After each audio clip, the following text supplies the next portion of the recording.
Joining me now is Andrew Hetzel. He's a coffee market and value chain specialist. Thank you for your time, Andrew.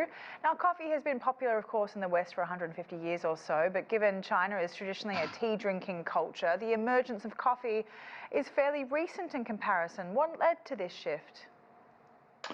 Well, it's really the emergence of a middle class with disposable income. We've seen a tremendous growth in just the last 20 years. And if you look at the quantity of green bean exports in the last 10 years alone, it's increased by 400%. So it's just been a remarkable rise in the last 10 years even.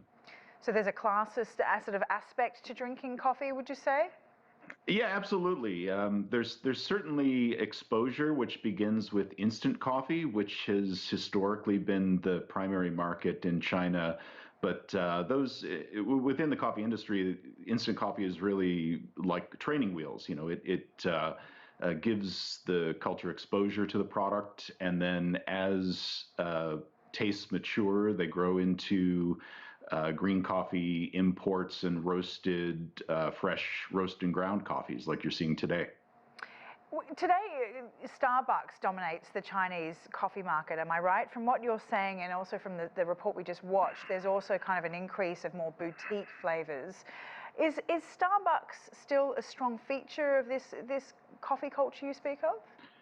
They're a very influential feature of that coffee market. I don't know how you might define dominating a market. They represent about 5% of the total number of coffee outlets in China, but there are some other companies like domestic Luckin Coffee that has more units if you look at individual store count. And there's a lot of other outlets for coffee as well beyond the specialist coffee shops. You have your fast food players like KFC and McDonald's. Tim Hortons is in the process of expanding in the country, and there's also a number of domestic chains that are growing very quickly. Now, we heard about how China is importing coffee beans from Africa, but is there a growing production in terms of growing coffee beans themselves? Are there areas in China that are suitable for growing coffee?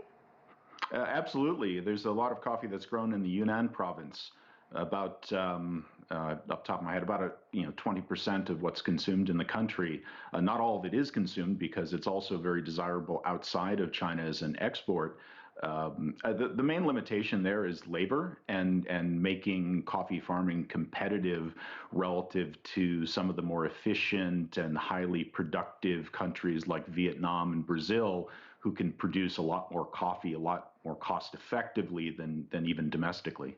Really interesting. Thank you very much for your time. Andrew Hetzel there for us. Thank you very much.